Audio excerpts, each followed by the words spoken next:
cuando a mí me invitaron a dar un punto de vista frente a si Santiago tenía paisaje o era una ciudad sin paisaje, no fue algo fácil de percibir de cómo uno podía empezar este tipo de conversación. Y lo primero que yo quise decir, ¿sabes qué más? Aquí es importante de alguna forma empezar a definir lo que es paisaje. Nosotros, el paisaje está asociado de alguna forma primero al tema artístico, después al tema visual, en relación a lo que es la belleza escénica, al tema naturales, y en este momento está mucho más configurado frente al quehacer humano y nuestra acción frente al territorio y como nosotros lo estamos viendo en eso. De alguna u otra forma, la dinámica de la sociedad hace que el paisaje también haya ido evolucionando y la forma de valorizar el paisaje también. Y en las ciudades esto está muy relacionado con lo que es el diseño del espacio público. Y no solamente de las plazas y de cuánto verde ponemos, sino de los materiales, de los usuarios, de las actividades. Y eso también nos obliga a pensar desde otro punto de vista. Y es un punto de vista que también tenemos que ir viendo, que no solamente desde el punto de vista social o económico, sino también desde el punto de vista del medio ambiente y de la sustentabilidad. Es así como nosotros hablamos de que el paisaje es un conjunto de valores históricos, sociales y culturales, es un bien común, es un bien público, y lo que más nos interesa, que no es excluyente ni exclusivo, y que se sustenta en algunos parámetros que son aspectos estructurantes dentro de que es el análisis del paisaje, que es la situación natural, la forma urbana, el espacio urbano, los espacios verdes y las edificaciones. Y aquí sale algo de esto. ¿Cuál es el ADN del paisaje Santiago? Nosotros, de alguna otra forma, yo con esto estoy diciendo, ¿sabes qué más? Santiago sí tiene paisaje. Que nos guste o que no nos guste es otra cosa. Que la calidad del paisaje sea, de alguna otra forma, manejada de manera distinta o valorada por generaciones de forma distinta, es una cosa. Pero Santiago debería tener un ADN. Y ese ADN son elementos que de alguna otra forma nos permitan a nosotros entender y valorar algunos aspectos que en este momento lo estamos dejando de lado. Por ejemplo, ¿qué pasa con las antenas de celulares? Algo tan simple como eso. ¿Eso es parte del ADN del paisaje? Sí, porque interviene la estructura y la parte visual de algunos elementos que son importantes, por ejemplo, la cordillera. Y así podemos ir viendo muchos otros elementos que nos van interfiriendo dentro de estas estructuras y estos sistemas físicos, naturales, sociales, culturales que condicionan el paisaje. Cuando yo hablo de sistema, tenemos que pensar que el paisaje es como nuestro cuerpo. Si yo tengo problemas al hígado o tengo problemas al riñón, yo voy a tener un color distinto, mis ojos van a parecer distintos. Cuando la ciudad tiene un problema, por ejemplo, de contaminación, tiene características distintas. Muestra que la ciudad está enferma de alguna otra forma. Se ve más gris, no hay la polución y se ve a distintas escalas, desde una vista aérea, desde una imagen satelital, hasta desde el momento que nosotros estamos caminando y nos encontramos con personas a 1 metro. Al observar estas 3 imágenes postales de Santiago en 3 momentos, la primera en junio, con la cordillera parcialmente nevada, la segunda en agosto, con la cordillera nevada hasta sus faldas, un poco iluminada también, y la última en octubre, la cordillera desnuda, dejando al descubierto toda la complejidad de su topografía, cobra sentido, y por eso traje acá la frase que acuñó Vicuña Maquena cuando dijo: tú nunca serás grande, si no te regeneras, tú siempre te verás enana a los pies de los Andes. Y es que en realidad la ciudad de Santiago parece disminuida al lado de su entorno geográfico. Y esto es algo que probablemente todos los turistas que vienen a Santiago notan. Todos se ven sobrecogidos por el entorno de Santiago y pocos recuerdan las calles o el entorno arquitectónico del contexto urbano de Santiago. Santiago sube hacia las cordilleras de los Andes, ocupando parte del piedemonte, pero la cordillera de los Andes también desciende en forma de cerros-islas, que son estos topografías de altura un poco más bajas que el resto de la cordillera y que se sitúan en un territorio plano. Ahora, estos cerros en realidad han determinado la forma en que la trama urbana se ha ido desarrollando en Santiago. El Cerro Santa Lucía no solo determinó la fundación de Santiago a un costado de este y al sur del río Mapocho, sino que podemos observar que el crecimiento de manzana regular hacia el oriente se quiebra totalmente cuando se topa con el cerro. Entonces tenemos un sistema geográfico que se superpone al trazado. Incluso en el norte, todo el sistema de predios agrícolas en realidad adquiere formas como adaptándose a los sistemas hidrográficos y geográficos que se encuentran en ese sector. Sin embargo, cuando nos acercamos un poco a la realidad urbana, esto empieza como a tornarse más difuso. Tenemos, por ejemplo, que la forma en que la ciudad ha enfrentado o ha absorbido estos territorios o estas características de su paisaje va desconociendo las componentes, las características más importantes de este. Por ejemplo, sobre el Cerro Apoquindo, la ciudad ha avanzado como si fuera un territorio plano, desconociendo su principal característica, que es su topografía.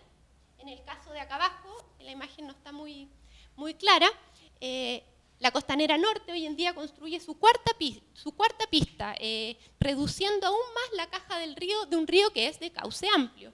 Y por ejemplo acá, en el sector como de urbanizaciones en Peñalolén o Puente Alto, encontramos que lo que se realiza son, se ha borrado todo ese pasado agrícola que veíamos y además se ha todo como plantado con esta verde homogenizador, por decirlo de alguna manera, que desconoce todas estas millones de especies que han tardado miles de años en adaptarse al clima local.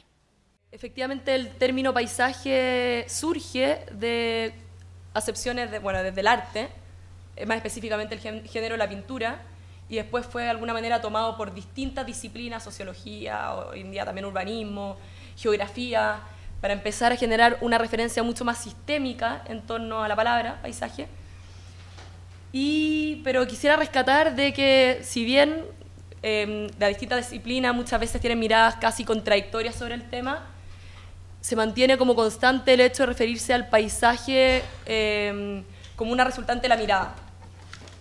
Como un resultante de la mirada, y en la medida que hay mirada hay paisaje. Así que de inmediatamente yo quisiera constatar de que Santiago sí tiene paisaje en la medida en que la miremos y que veamos, valoremos de alguna manera las componentes que tiene, que es justamente lo que hacemos nosotros como colectivo desde los Cerro Isla. Bueno, también queremos entrar a definir lo que es un cerro isla, que si bien la definición viene de la geografía y describe un cuerpo geográfico aislado, una zona relativamente más llana, de alguna manera nuestro colectivo también ha tomado su relevancia en torno al tejido urbano y al tema de la ciudad. Incluso, como mencionaba Paula, la normativa hoy en día considera como cerro islas parte de cuerpos cordilleranos que no alcanzan a estar cercenados completamente de la cordillera, pero de alguna manera tienen un contacto urbano y tienen relevancia urbana. ¿Sí? Bueno, hoy, también como Paula señaló en la anterior presentación, contamos con 26 cerro islas, que son nuestros 26 hitos naturales. Evidente que la condición montañosa de Santiago empieza a tener presencia dentro de la trama urbana, conformando una especie como archipiélago. Aquí nosotros tenemos señalados los 26, que a nuestro juicio consideramos que son los cerros islas de Santiago, porque tienen mucha relevancia urbana. En algunos casos no están completamente rodeados por la trama urbana, están justo sobre todo en la zona sur, que en torno al Maipo, mucho está en la zona de costura urbana rural, pero empiezan a tener mucha relevancia para el sistema urbano y por tanto los consideramos. Bueno, también puede verse desde el otro lado, desde los otros sistemas naturales, la forma en que la ciudad se ha expandido en ciertas pautas un poco desagregadas, que ha tendido a disimular los cerro islas, y muchas veces no tenemos conciencia y no miramos los cerro islas, no tenemos consideraciones de que contamos con 26 de ellos. También entendemos que esto de alguna manera es efecto de la planificación urbana y la forma en que ha considerado como escenario exclusivo del desarrollo urbano el terreno de alguna manera construible o edificable. Si nosotros repasamos la normativa, nos damos cuenta que las áreas de valor natural y también las de riesgo son consideradas normativamente como áreas excluidas del desarrollo urbano.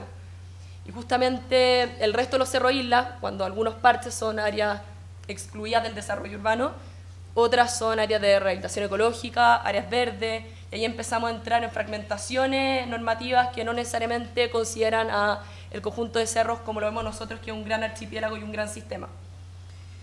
El proyecto que voy a mostrar hoy día no es más que, en realidad, lo que dice ahí, una línea en el paisaje, es decir, intentar construir una línea en el paisaje que está fuertemente ligada a uno de sus cursos de agua principales, como es el río Mapocho, y que recorre, ¿no es cierto?, desde el nacimiento a la cordillera en la Plaza San Enrique, recuperando la continuidad y la vocación de continuidad, ¿no es cierto?, que tiene el río hasta la comuna de Pudahuel, en el nacimiento, ¿no es cierto?, de las zonas más rurales de Santiago. Es decir, recorre 32 kilómetros, una línea en el paisaje que recorre estos 32 kilómetros en el área urbana y luego 10 kilómetros en el nacimiento de lo que hoy día ya, ¿no es cierto?, está incorporado incluso al Plan Regulador Metropolitano. Esto se formuló como un planteamiento muy simple, es decir, recuperar la vocación continua del río como un gran recorrido público al modo de un paseo continuo que une todos los estratos sociales, en este caso son 8 comunas por la Ribera Sur, si bien son 11 en su totalidad, considerando las 3 que son de la Ribera Norte, y que finalmente no haga más que poner en relieve, ¿no es cierto?, una componente de paisaje que es fuertemente identitaria de Santiago. Bueno, se ha hablado mucho de la noción de paisaje, todas las anteriores, ¿no es cierto?, alocuciones se han referido a qué es paisaje. Yo más bien diría, bueno, si uno parte de esos preceptos, si uno parte que en la noción de paisaje hay una mirada, hay un actor, ¿no es cierto?, que se pone sobre él para poder observarlo, gran parte de la imposibilidad de reconocer al río Mapocho hoy, o hasta hoy, ¿no es cierto?, como un paisaje memorable en la ciudad, es su imposibilidad de poder recorrerlo en continuidad.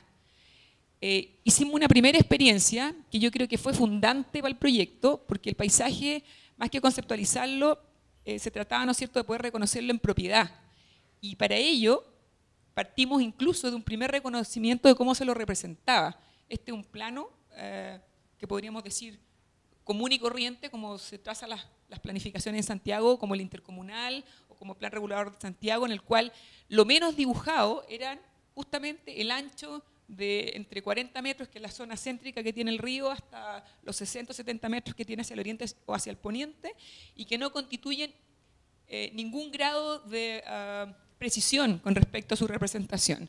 Reconocer este primer hecho, primero cómo se representa el río y luego la imposibilidad de poder recorrerlo con propiedad, daba cuenta hasta qué punto, ¿no es cierto?, esto era uno de sus valores primarios, casi como sus atributos principales, es decir, configurar realmente en continuidad esta columna vertebral.